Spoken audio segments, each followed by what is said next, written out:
This is Film Talk, where we interview the brightest minds in filmmaking 5 days a week. Do you need a great camera for your next shoot? You may want to consider the world's lightest handheld Super 35 digital film camera, Blackmagic's Ursa Mini 4.6K. The Ursa Mini boasts a 4.6K sensor, global shutter, and up to 15 stops of dynamic range. It's perfectly balanced for handheld use and comfortable enough to be used all day long. Scene 1, take 1. Film Talk Nation, we are greenlit for yet another great show. Vanessa Frank here, and I'm excited to bring you our featured guest today, Michele Wallerstein. Michele, are you ready for your close-up? Yes, I am.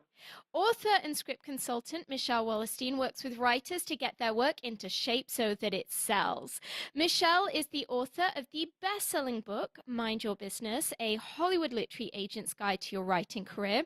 Michele recently taught at UCLA on the business of your writing career and has also taught at USC, UC Davis, and the Northwest Screenwriters Guild, amongst others. Prior to becoming a consultant, Michele was a Hollywood literary agent, during which time she sold $1 million spec scripts. She has served as the executive vice president of Women in Film, on the Agents Advisory Board of Creative Screenwriting Magazine, and as a columnist for Script Magazine. Michele, it's an honor to have you on the show today. Well, it's my pleasure. I'm happy to be here. So, Michele, how did you first start your journey in the film industry? How did you get into this line of work?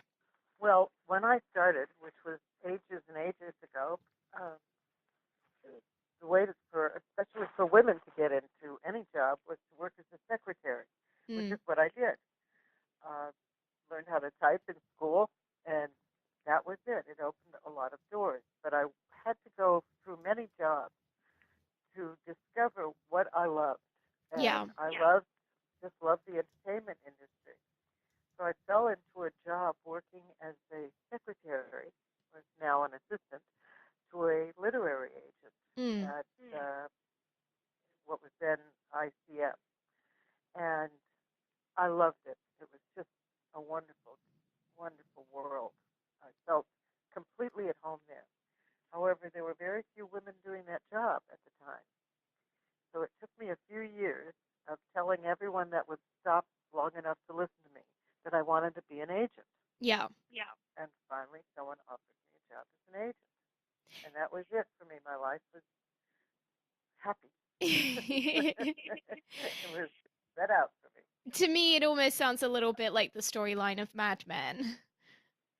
Well, it was. It was like a television show in my life. Yes. Wow. So then you went into being an agent and just having a lot of success on the business side in terms of really being able to garner the maximum amount of money possible for those spec scripts. And today you're now teaching screenwriters how to do exactly that. I would love it if you could, for all of the screenwriters who are probably avidly listening right now and just thinking, you know what, I really want to find out how I can get top dollar for the spec script that I'm writing. Briefly, what are some of the guidelines? What are some of the things that people need to be thinking about if they really want to ensure that they see the maximum return for that time investment that they're making into their spec script? Okay. The first thing, if they really are into the money so much that the thing they have to do is write a very expensive budget film. Not be afraid to write a big action adventure movie that will cost a fortune. Yeah. To make. There's an old rule of thumb in the industry of a percentage of the budget of the film, roughly 5%, is what's allotted to the screenwriter in the budget. So the bigger your budget, the more money you will make. It also has to do, however, with how many screenplays you've sold and if it's your first script. And there are many things involved. If you're willing to change the script the way the production company wants you to, Yeah. and if you're because to get the full amount of money, you have to be the writer that does all the different steps in Yes. rewriting your material. Mm. Otherwise, you don't get the full amount. Say you sell a script for $1 million, in the news reports it'll say $1 million spec script sold, Mm. but in actuality, you may end up with just some option money, a few $1,000s, and perhaps the first rewrite Yeah. of maybe 50,000, Yeah. and that's it. Mm. You never see another penny. Yeah. So it depends. You also need the other thing you really need is a very good agent. Yes, and in terms of getting that very good agent, what are the steps that unrepresented writers can take to ensure that they get in front of an agent that's going to help them make that big deal? The first thing they need to do is make sure that they find an agent that lives in Los Angeles or New York. Mm. If they have to, they go to New York. But they should be in Los Angeles. There are a lot of people who call themselves agents that are based all over the country, but they're not really bona fide agents. Yeah. And they cannot possibly do the work you need done. So you have to do that. You have to call the Writers Guild of America, either East or West, and find out if these are bona fide agents, Mm. if they are uh, well thought of. The Writers Guild is a wonderful asset to new writers. They're happy to answer questions for you. Mm. And to see what the kind of operation they have. When you're a new writer, if I may just jump into this, the last thing you want to try and do is get a huge agency to sign you.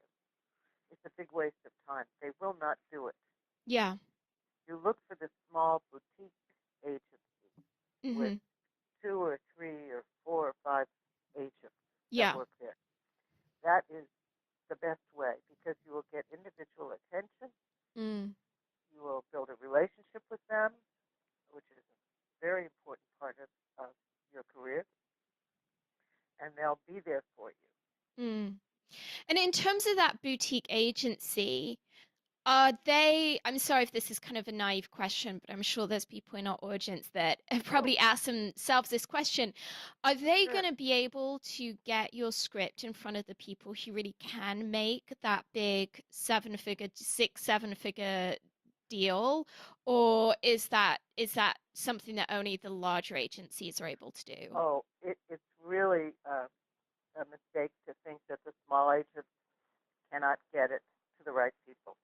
First of all, even if you're a huge agency and you say, well, I'm Joe Schmo, I'm the head of this agency, I'm just going to shoot the script over. They always say it like that. Yeah. Shoot the script over to so-and-so, the president of Universal, and I'll, you know, take care of it. The president of Universal has not read a script in 20 years. Yeah. They don't read. So it's a lie. Hmm. Uh, People lie to you all the time. Hmm. It goes, I mean, a friend of mine is the president of Imagine Entertainment. Hmm. So once in a while I'll help out a writer and I send it to her. I know full well that she's not going to read the script. She will send it down the ladder. Yeah. And that's fine with me. When I had my agency, which was a smaller agency, I had a lot of friends in the business. Sometimes I worked through the lower level of development executives, and then the script moved up the ladder. Yes. So worrying, writers often worry about the wrong thing. Hmm. They shouldn't have to be concerned with who's getting the script. If it's good, if they're a good writer, they'll find their way. Yeah. Those scripts will find their way, and the agent will know it, and they'll get it to the right people. Mm.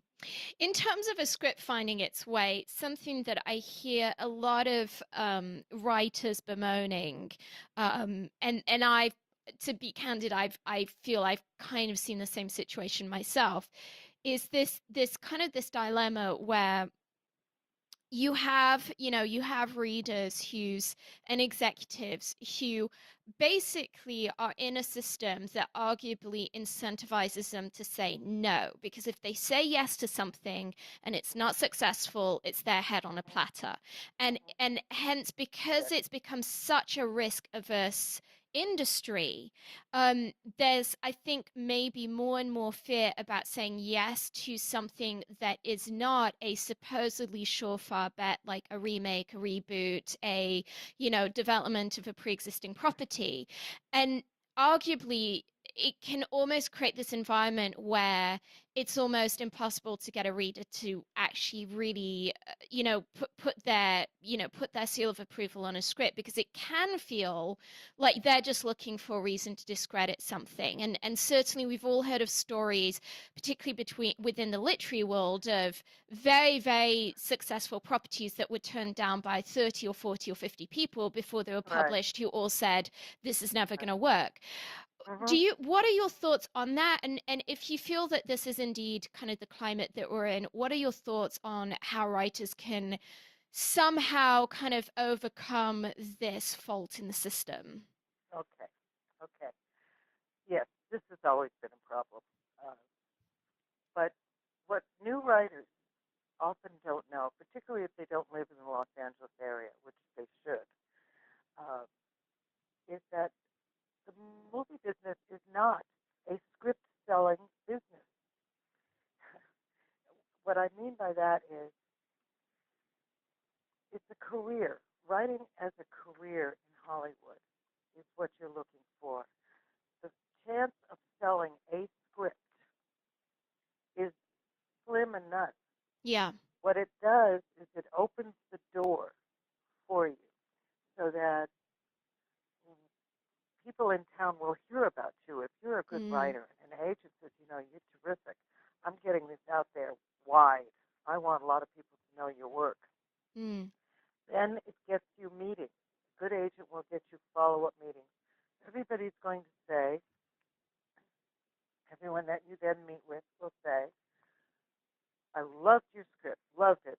It's not right for us. We're not going to make it. But what else have you got? What other ideas do you have? And mm. you may end up with a development deal, which is Yeah. not going to be $1 million, but it's going to be a start. Mm, And then it gets you into the Writers Guild, and then the Writers Guild has an agreement with every bona fide producer and studio as to what is the minimum you can earn. And it's a lot of money. It's wonderful. Um, and then the agent will negotiate more than the minimum for yeah. you as you become more well known, as you take an assignment, as you pitch a good idea and they decide to develop it. Mm, It's about a writing career. It's not about selling a script. mm. So it's almost like that spec script that you write is more like a proof of concept that can lead to writing assignments, Yeah. and the like. Right. And then when you build a career, you have a better chance of selling a script that maybe Yeah. you wrote 10 years ago or that you're writing in your spare time. Mm, And you'll also be more knowledgeable about writing. yeah. So, That's the thing that I'd like to say is that so many writers don't want to do the homework. yeah, They want to write one script and and make a make million it bucks. and make $1 million, or Yeah. just make it in Hollywood, or get meetings, or get an Mm, agent. It's not possible.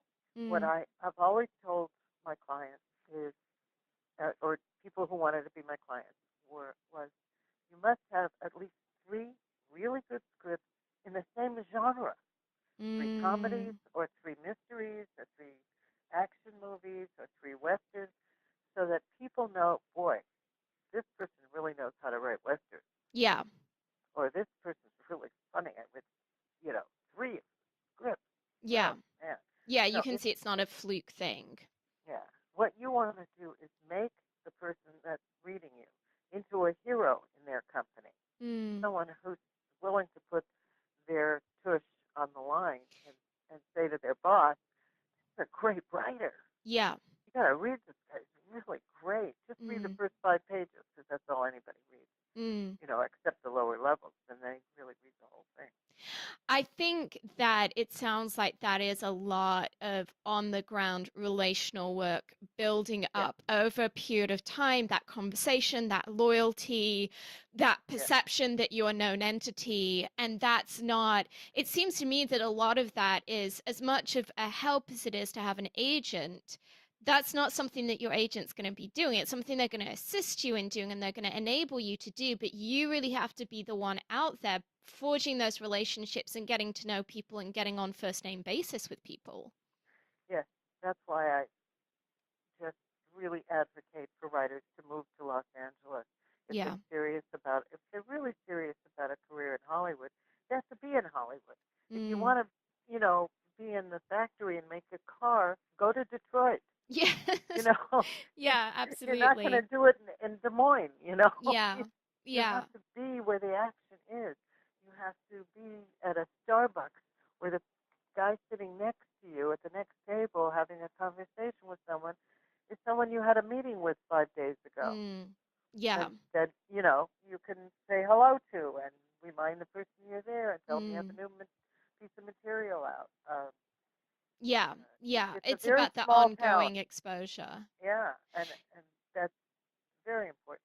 Another thing, an agent said to me many years ago that he told a client, uh, I only get 10% of the commission. You get 90%, which means you have to do 90% of the work. Yeah.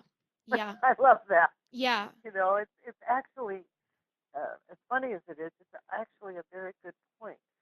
A Yeah, and I writer think there is is their own best agent. yeah, I think that there is kind of this myth because we heard all of these incredible stories in the 90s of script selling for huge 6 and 7 figure sums of, hey, I'm going to have an agent discover me, they're going to make this deal, and then everything's fine. And it's almost like this kind of fantasy that people are chasing.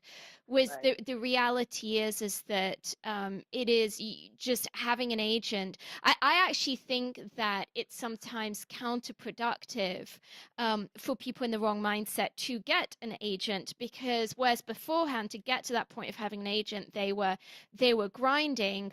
I've seen it happen where the moment someone gets an agent, they kind of sit back and and then they Yeah. wonder why their career has plateaued or is Yeah. even taking a downward dive. And it's because they've on some level they've kind of thought, okay, the cavalry is here. I can just hand over the reins, sit back and wait for the checks to come in. Right. Whereas the reality is even if you have the best agent in town, you still are going to need to go to the events and network and build those relationships.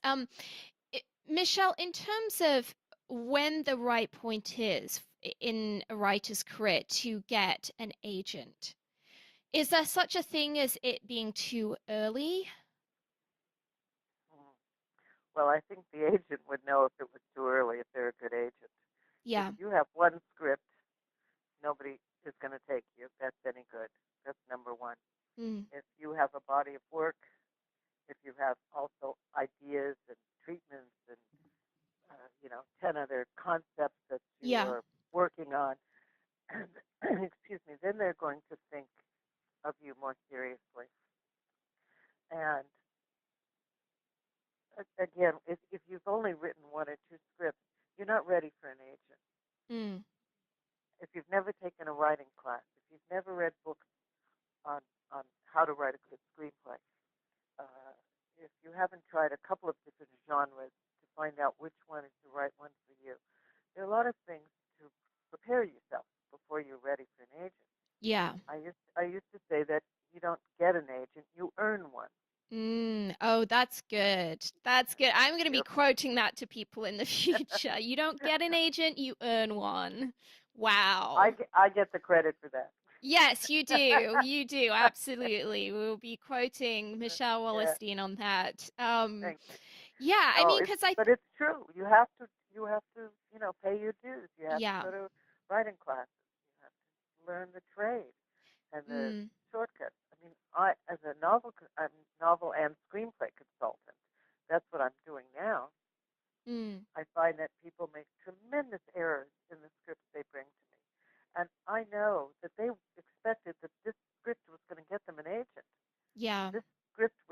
an agent would not read more than half a page.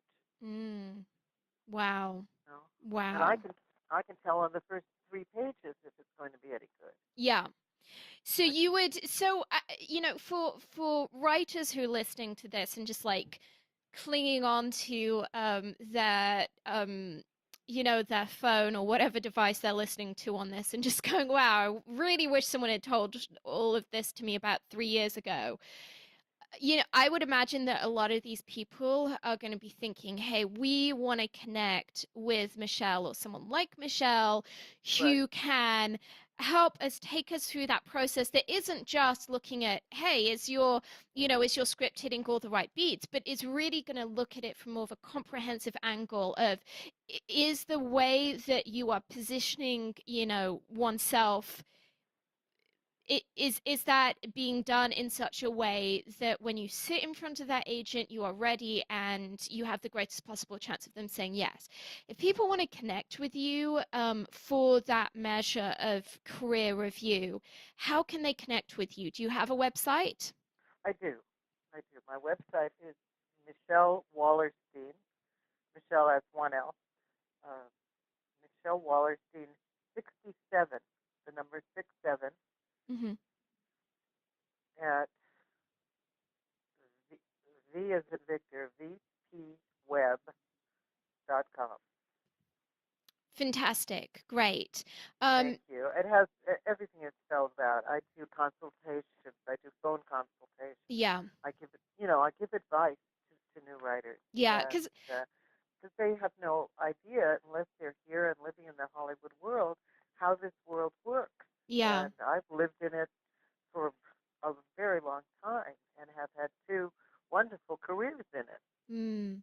Well, I think it sounds like you hold a very unique position because admittedly there's a lot of consultants out there that will help you get your script into great shape, and that is brilliant, and it's something that I would personally advocate that every Yes, writer has that person in their career because yes, we all need someone to give us feedback. It's very hard to have, even if you're a very seasoned writer, I think it can be very hard to have perspective about one's work, and having that trained and skilled third parties, I think, an invaluable part of success.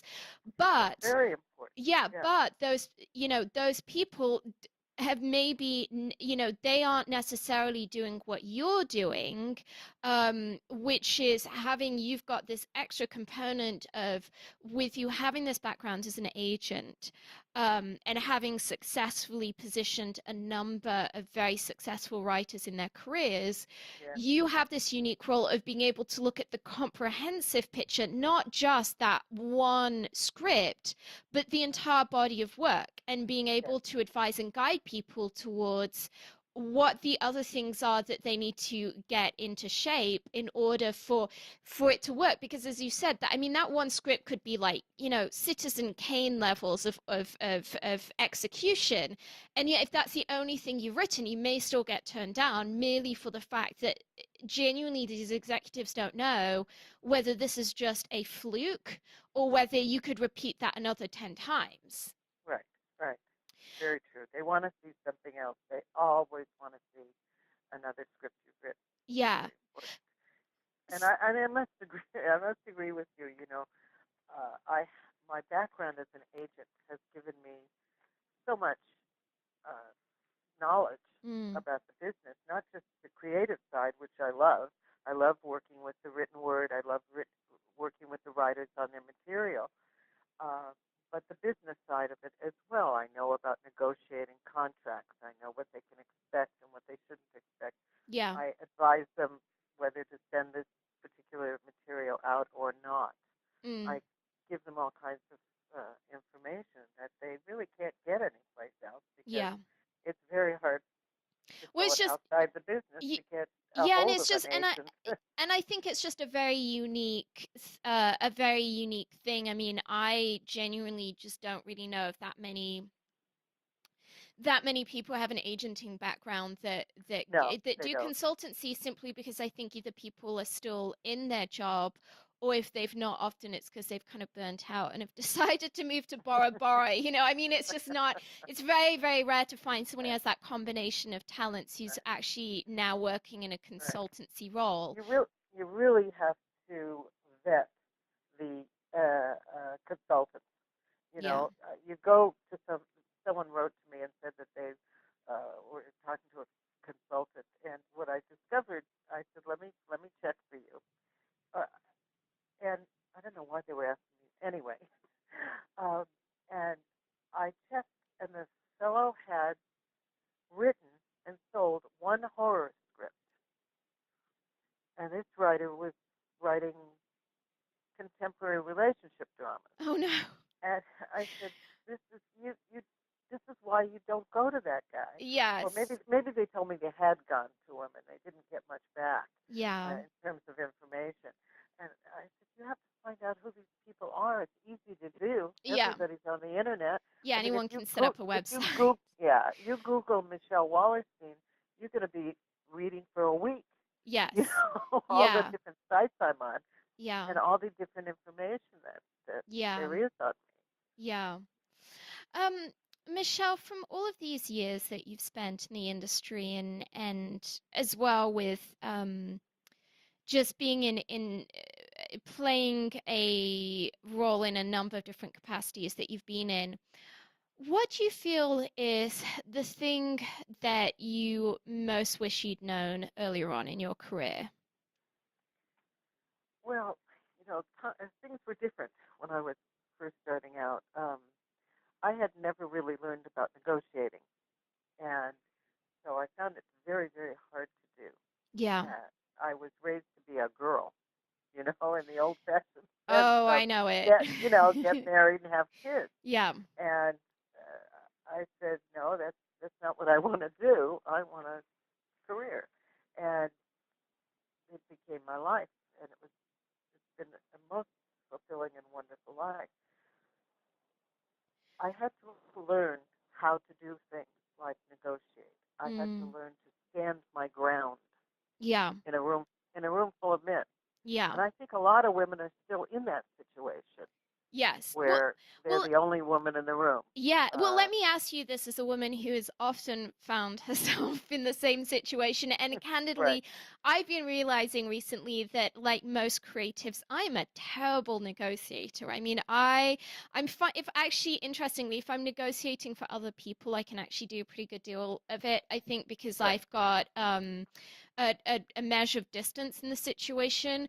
But Sure. as you say, like I think like a lot of other women, when I'm negotiating for myself, I have a very strong tendency to have a hard time holding on to what my value is, Hmm. and really being able to hold my ground on that. And I have recently been really considering that I think for most creatives, it's almost an impossible assignment for to expect us to care so passionately about our art that we would do it for free, and at the Right. same time to be able to be that really equally sharky negotiator who can make sure that the money's okay. And I think that a lot of creatives like myself have a tendency to really be taken advantage of, because precisely we wouldn't be doing what we were doing if we weren't so passionate about it that we would probably pay ourselves to be able to do what we do. So I've kind of come to a personal conclusion that for people in my position, and particularly women, as I, without wanting to, sound sexist, I do think that because of the culture we're in, it's particularly difficult for women to be as assertive in this area as it might be for men, just because of the way many of us have grown up and have been trained up. I really think that it's crucial to have someone negotiating on one's behalf, be it a lawyer or an agent, that It is. it Right. enables one Crucial. to not only make sure that one gets a deal that actually is viable, but what I've been noticing recently is that if you don't do that, then what ends up happening is that you can quickly get burnt out in your job, because you're always getting the bum end of the deal, and it is really hard to build a sustainable career if every job is a job that you're basically almost doing as a favor for someone.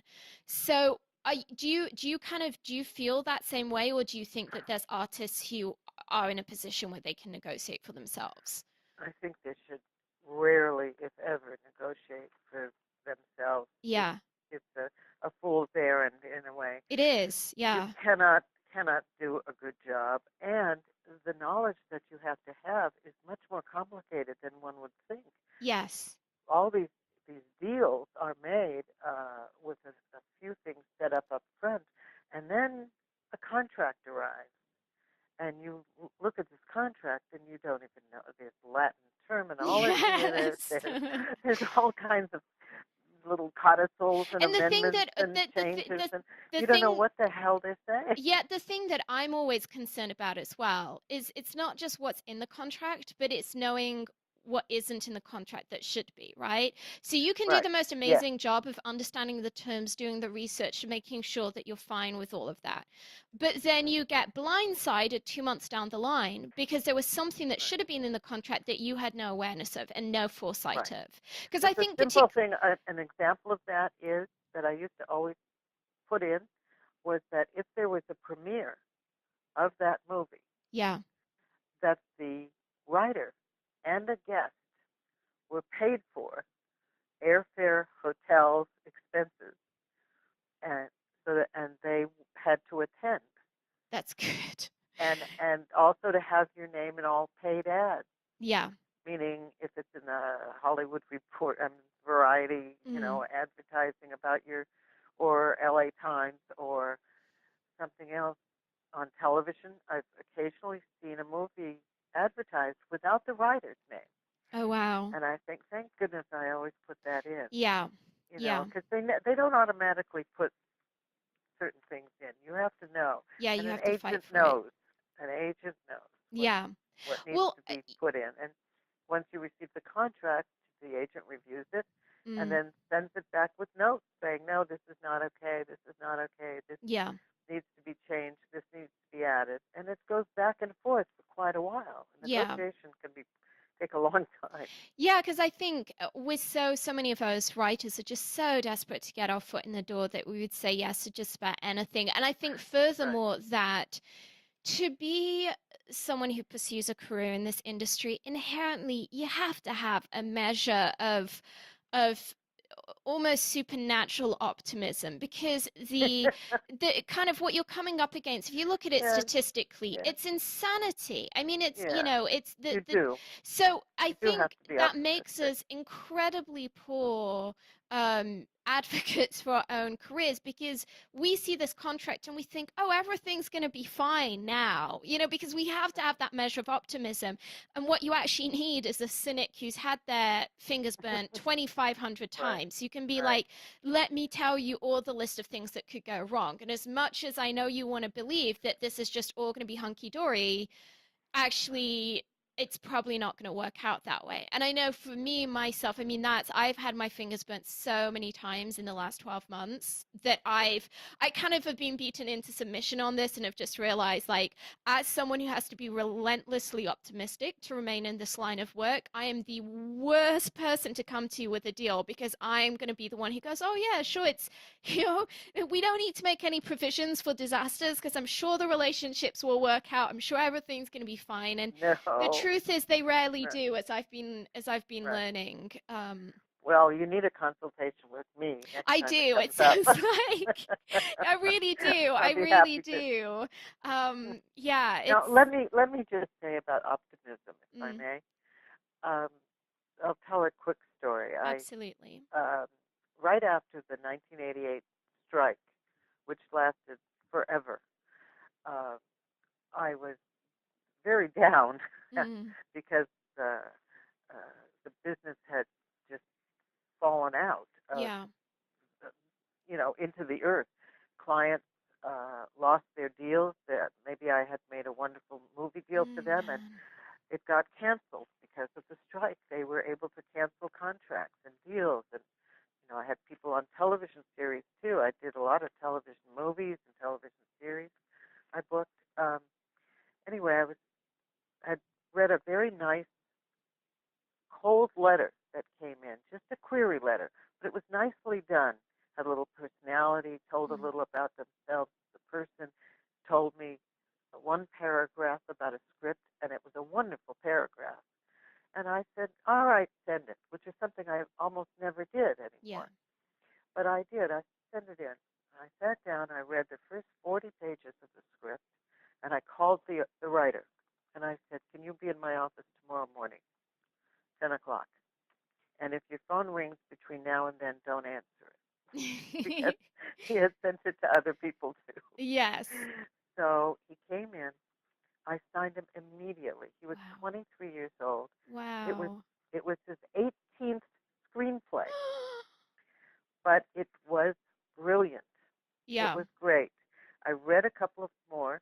He was just wonderful. He didn't want me to read the first 16 of them because they were terrible. And within 6 weeks, I sold one of his screenplays for just under $1 million. He Whoa. he received $750,000 for that script Wow. and the rewrites and the options Yeah. and everything. And the whole world of Hollywood, the doors just opened wide. Everybody wanted it. They were Yeah. calling me day and night, at home, in my car, everywhere. I want to meet with this guy. I want to meet with him. I want to meet with him. I've got an idea. I want him to write it. I need a rewrite. I need to.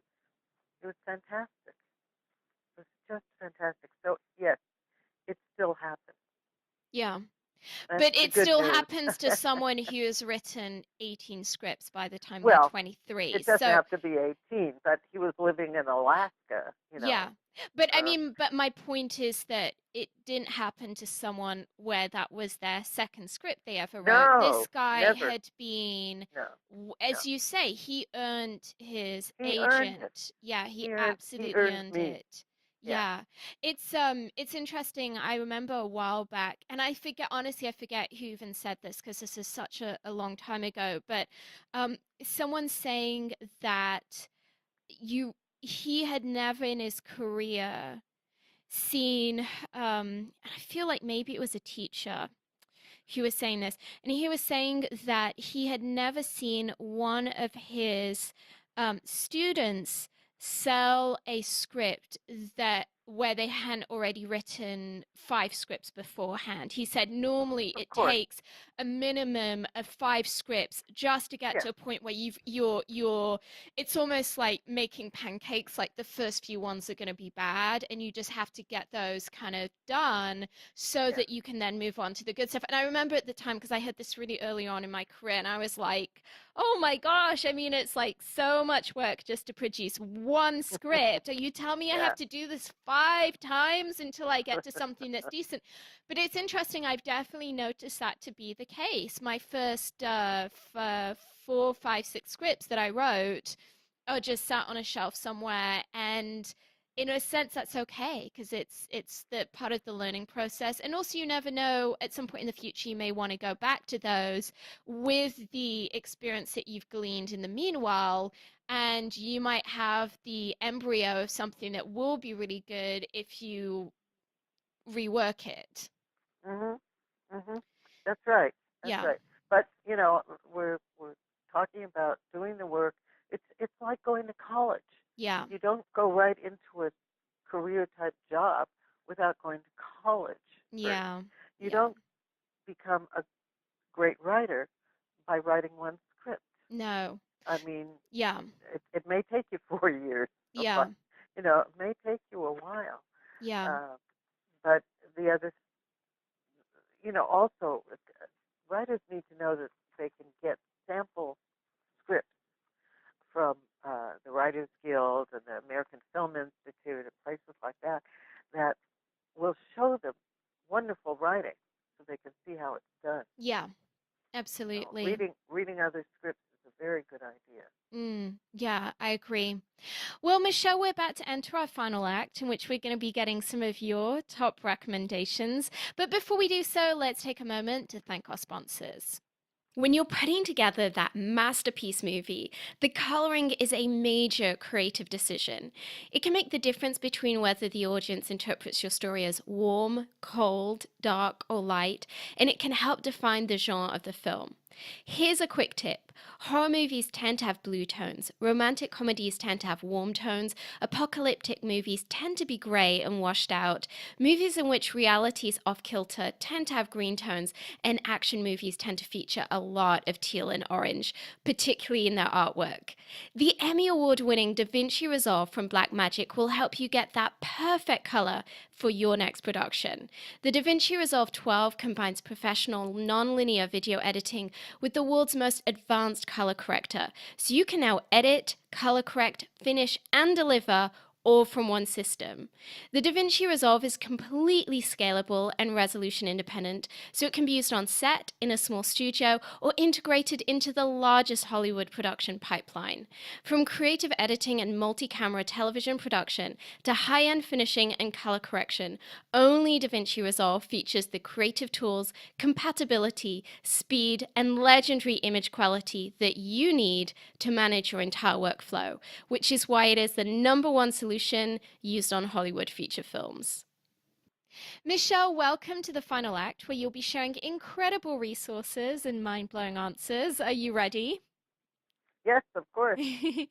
Michelle, what is the best advice you've ever received? Well, let's see. It's hard to explain it. I was traveling in Spain, and I was alone, and I was quite young. And someone came up to me and started to talk, and this woman, and she said to me, there will be times when you're feeling kind of down because you're the type of person that moves ahead and does things on her own. She said, when you get down, get up, get dressed, and go out. Yeah. And that translates into every area of my life, my working life, my writing life, my agency life. It's get it done. Yeah. Get something done. Accomplish one thing. Yes. And move forward. Yeah. It may just be writing 5 pages of the screenplay. It may be, getting out and going for a walk because you can't write 5 more pages of the screenplay. Yeah. Take some distance, but don't just sit and wonder why the gods aren't letting you be successful, or why they won't let you into Hollywood, or they won't buy my script or anything. It's up to you. It's up to the individual person. The thing that continually amazes me is how much of a roller coaster ride this industry is, that you can, at breakfast time, you can think that the sky is falling in, and by dinner time you've received a phone call that changes everything. And I see this on a weekly basis. I mean, maybe not at a monumental scale, but I do see just how up and down it is, so much more so than I believe most other industries, even most other small businesses, just because it's a really very, very, very, very unpredictable line of work. And I think that the more that one realizes that and realizes, it can seem like everything's falling apart right now. Everything might change within the next couple of hours. I think the more one is able to just keep going on, because the moment as a independently employed person that you start thinking that, hey, my bad run of luck is going to continue forever, you really become your worst enemy. It is. It's very important to have a strong support system, whether it's family or friends or a husband or a wife. Or a dog. I mean, for example, or a dog. But someone you can go have a Starbucks with. And meet and talk and get your feelings out and your concerns, and have someone tell you you're talented and you're good and you're smart, and go back and do it again. When you know about my book, right? Mind Your Business. Yes. And in fact, I want to discuss that in just a moment. But yeah. What I was going to say is I had never written a book in my life. And my husband really pushed me to write a book because of all my knowledge of being an agent. Yeah. And I started looking at different articles I'd written for magazines, and writers magazines and so forth, and thinking about all the questions that are asked when I go out. I speak at many venues Mm. all the time, and the questions that are asked, and I thought, you know what, I could just answer their questions. Yeah. I know what the questions are. And I wrote Mind Your Business, and I sold that book in 48 hours after Wow, I was ready gosh. to call. I called a publisher, Yeah. and they immediately called me back because I gave them my two references in my phone message of Mm. two of their biggest authors who Yeah. I had helped both of those people get started in the Mm. business. Mm. So I used their names. And Was this Michael VC Productions? Michael Weesey, yeah, Yeah, Michael VC. Yes, it is. right. Okay, great. And they wanted to see my pages, and I emailed them over, and they made me an offer within 2 days. Wow.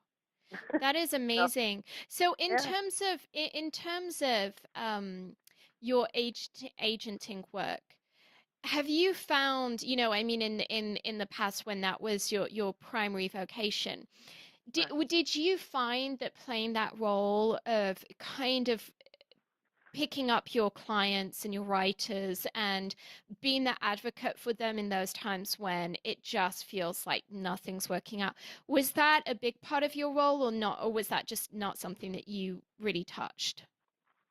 Well, when I was an agent, I think things were a little different. I was a friend to my clients. Yeah. I cared about them. I knew all about them. I knew their husbands and wives and their children and their dogs. Mm. And many people ended up getting jobs as writers at my dining room table because I would have dinner parties and I would invite producers, development executives, and clients. That's a good dinner party to go It was to. wonderful. Randy Wallace, who wrote Braveheart and many big movies, Randall Wallace Mm. wrote and Yes. directed. Uh, I got him started, and Wow. his first job was at my dining room table. That's One amazing. of one of my other clients was Larry Herzog, who was producing some shows with Stephen Cannell Mm. back in the day, and I knew that Larry could use Randall. He would be perfect for one of Yeah. his shows. I just knew it. Yeah. Oh, well, you know your business, and he got hired. Boom. Mm.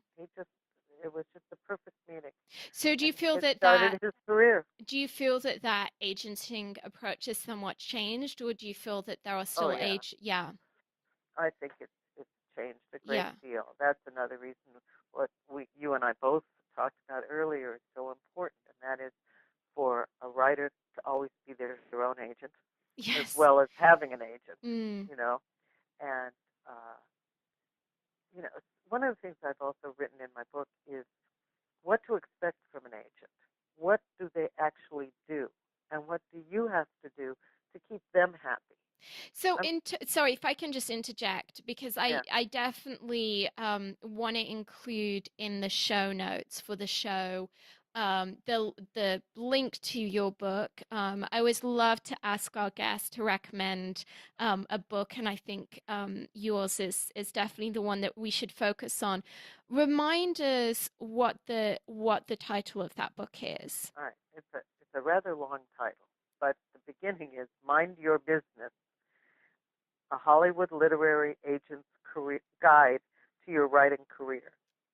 Very cool. Uh, but it's listed at, in Amazon, you would just type my Mind your name biz. Yeah. Mm-hmm. or Michele Wallerstein, and it will pop up. Mm.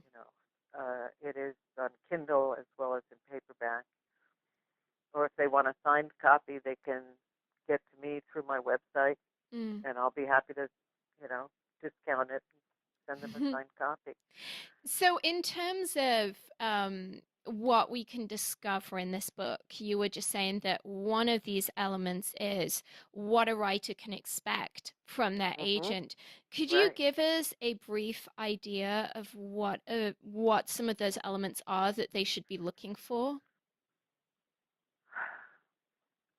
Well, what you should expect and what you should know that you have a right to, that most writers don't realize, is the information about what the agent has done for you and your script.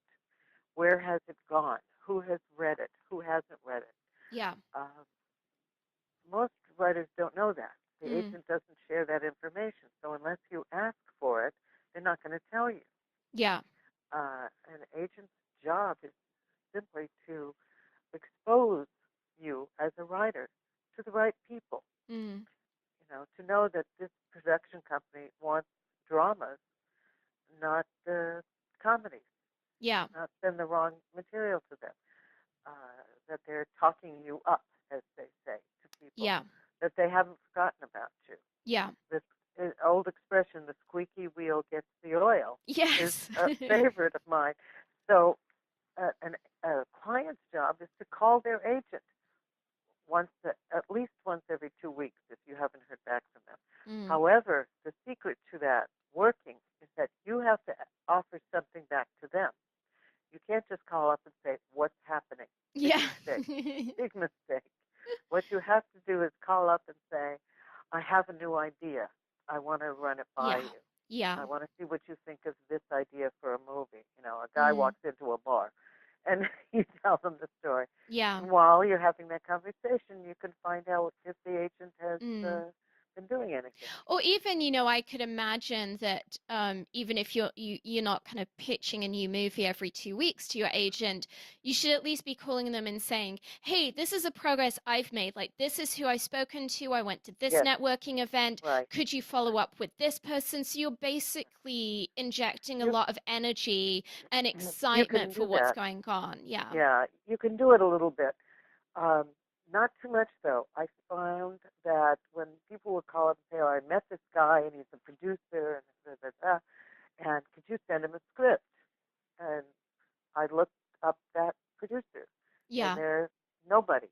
Yeah. There's some guy in a restaurant who wants Yeah. to be a producer, Yeah. and it's just a waste of my time, No, my of energy, course. the Of script, course. all of that. So, But I mean, and so it's long very hard as, to say no to a yeah, client. You cannot say no. yeah. So it's just But I mean, you have to be very yeah, careful. but I think if you're showing your agent, listen, I've taken this class recently, or I went to this Right. conference, and Great. you're demonstrating to the agent that you are That, doing that 90% of the work that you're that's supposed to be doing. exactly right. That's exactly right. Yeah. And there you go. It's a conversation each time where you both give. Yes. And once in a while, take your agent out for lunch. Yeah. Yeah. It's a nice thing to do. It doesn't have to be anything but a hot dog, but it's a nice thing to do to show Mm. that you appreciate the work they've been doing for you, Yeah. and that'll Absolutely. also make them work harder. Another way to get an agent is if you have interest. If you're out there on your own and you have an interest from a good independent producer, Mm. and they want to option your script, you call on a smaller agency and tell them that you need a deal to be negotiated. Yeah. Would they make the deal? And of course, take the commission. Mm. Very few will say no. Yeah. And now they owe you one. Yes, yes. Well, Okay? So, one of the things that I'm a little unclear on that maybe you can just clarify for me today is one of the issues that I personally have, and I think that this quite possibly relates a whole lot less to writers agents than agents that deal more so with actors, but right. something that I've seen a number of times is that I've put an offer out to someone. Their agent has either never responded to me or passed on it.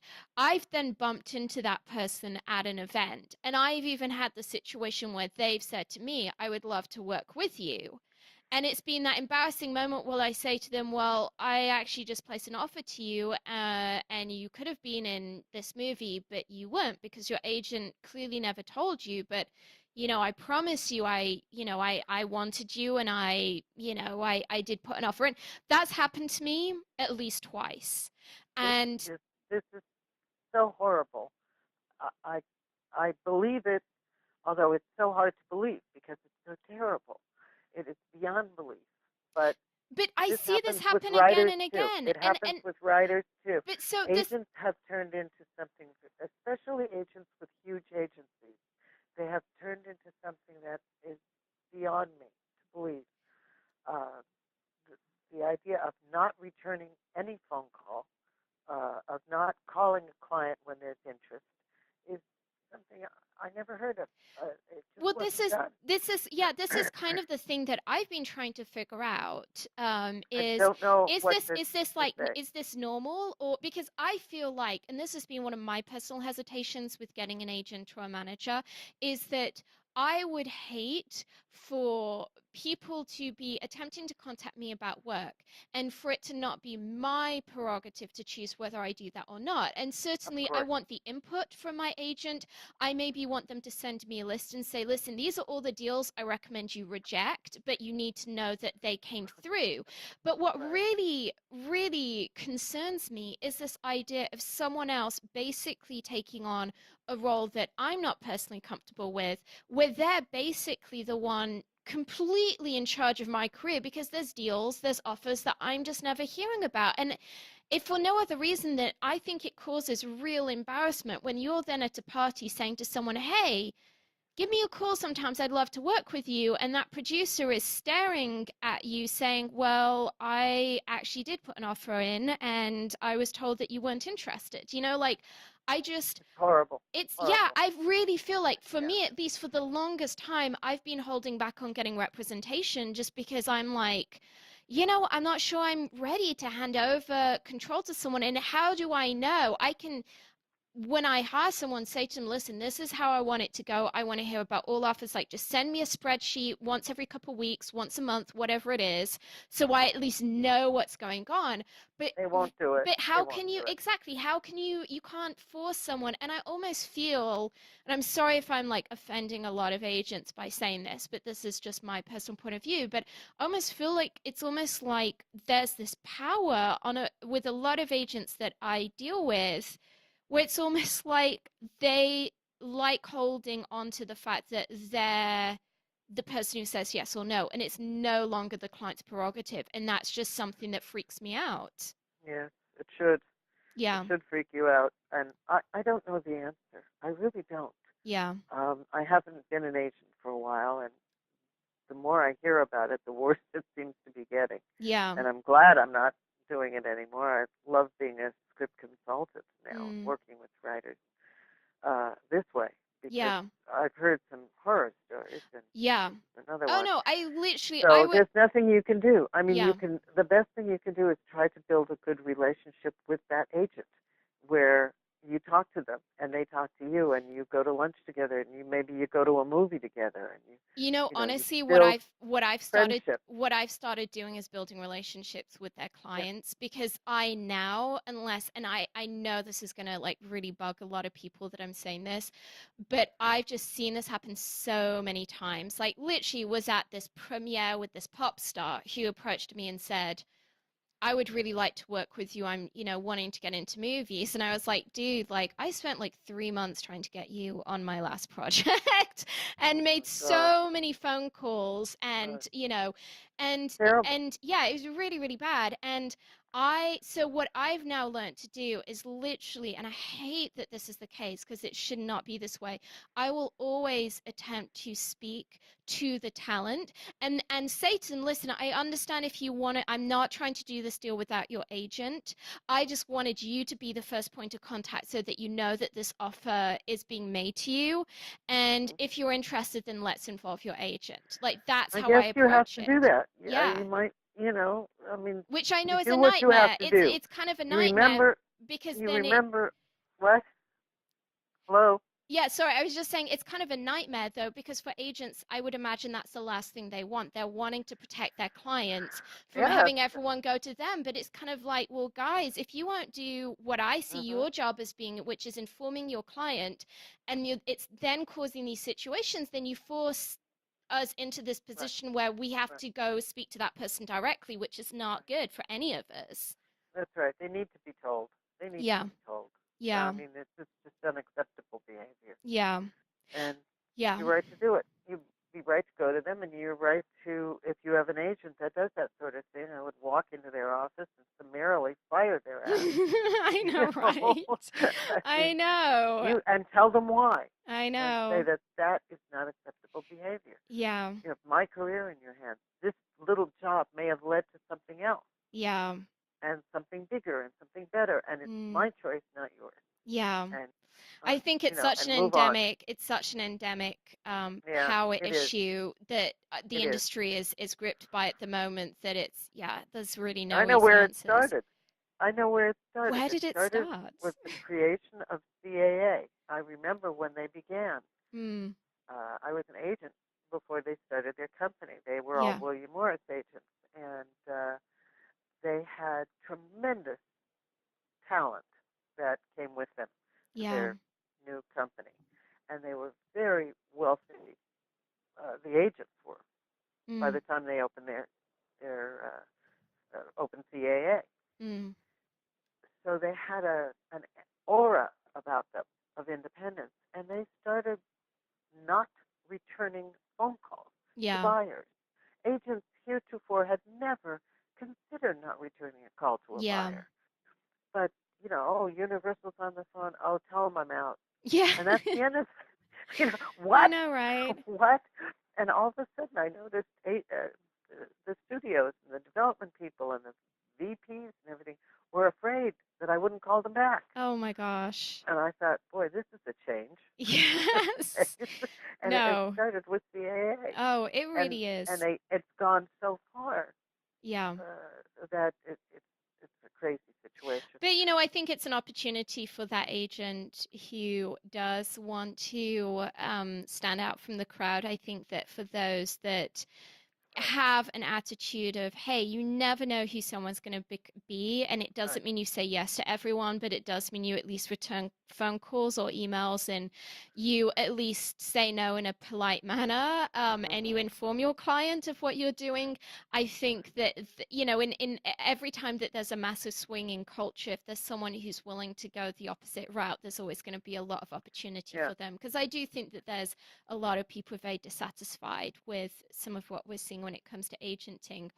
Yes. Anyway, Michelle, if you could briefly recommend a movie for our listeners, maybe something that you feel is a really great example of the kind of screenplay that writers should be looking to emulate, what would that Okay. movie be and why?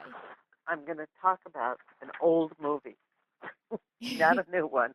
There are very few new ones. Okay. The new ones are so filled with action that there's no story and no characters. I Yeah. watched Mad Max, The Fury, the other night. Fury Road, yeah. It was unwatchable. Nobody ever spoke to one another. There was Yeah. nothing but action. Um, One of the best movies I talk about when I speak to new writers is Rocky. Yes. Oh The my gosh. original Rocky, or the first three or four afterwards, Yes. because they're all the same movie. But what he did in that script is forever appealing to everyone. It is a love story that is set in the world of boxing. So it's really about this man falling in love, and Yeah. how tenacious he was in going after this shy, sweet, downtrodden girl. Oh, it's beautiful. And it was wonderful. I think I dehydrated myself crying over Yes, that weeping. movie. We're Yes. weeping all over the Yeah, place. And it's so yet it beautiful. appealed to men and women, because Yeah. the boxing aspect, men loved it, and the little guy gets ahead and moves forward and is the winner. So it's very fulfilling to everyone, but it's also a love story. And Yeah. when writers write their spec scripts, they forget that it's the individual and what's happening to them Yeah. that is the most important thing in their script. There's only 7 basic plots in the world, and everything else is just a sampling. Extrapolations, yeah. Yeah. Yeah, I was speaking actually just yesterday on the show with Lisa Lieberman, doctor, My who, dear friend, yes, yeah, I a know, very, I very know you close friend. guys are Yeah, compadres, and she was really started out her career working with Sylvester Stallone, and right. she was the first ever person to read Rocky 2, which I'm like incredibly jealous about because I think that that's an incredible experience to have had in life. And she Right. was saying, like you were saying earlier, he had written like 5 scripts before he wrote Rocky. And so when she took that job, she had the opportunity to read all of these other scripts that he had written, which she said were, equally good, and with that very much that style that he's known for.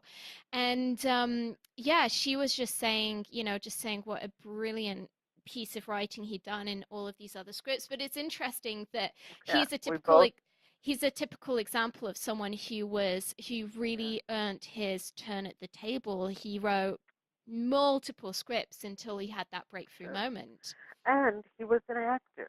Yeah. He was an actor for a long time before that, and Mm. he's read many, many scripts. Yeah. You know, it's very important. So he had been involved in Yeah. the business. He had been in Los Angeles. He had read a zillion scripts, Mm. so he got the feeling of how it worked. Yeah. Yeah. And then he wrote and wrote and wrote. But the movie itself is like my definition of the perfect movie. Yeah. Oh, it is mine as well. Okay. Absolutely. Michelle, if you could recommend a website or an app for our listeners, maybe something that you feel would be of real help to them in their filmmaking career, what would that resource be and why? You know what? I don't really have an answer for you there. Um, I don't go to those sorts of websites.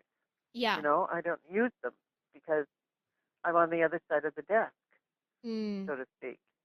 So, um, I mean, I know that Scriptwriters Network is a very good site, and they Mm. have a lot of activities. As a matter of fact, I'm going to be one of their guest speakers uh, Fantastic.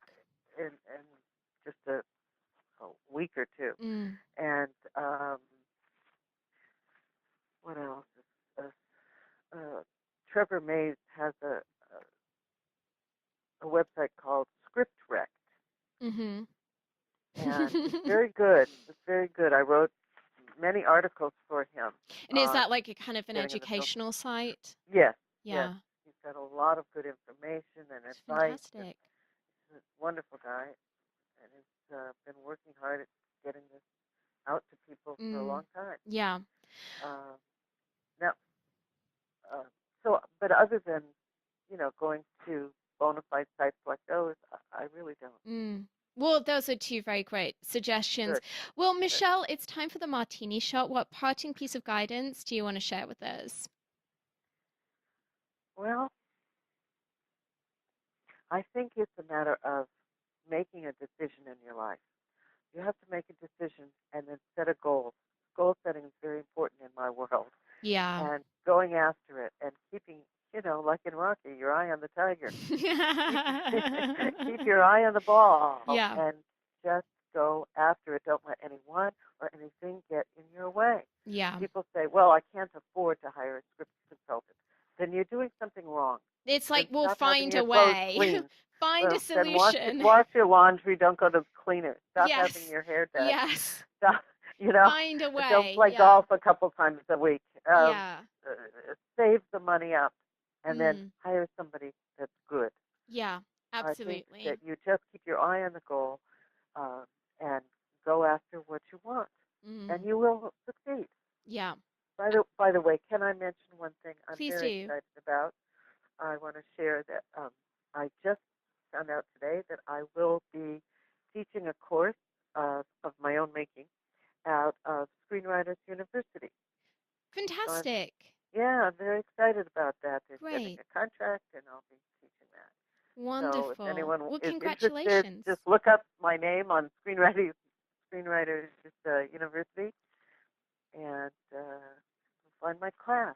It's a Wonderful. Well, six-week class. congratulations on Yeah, that. it's called Moving Your Writing Career Forward, and I explain how to do this very thing that we've been talking about Well, today. I'm sure you have lots of people very interested having Thank you. heard this conversation, which I think is really centered around a number of topics that are vital to someone's success, Yes.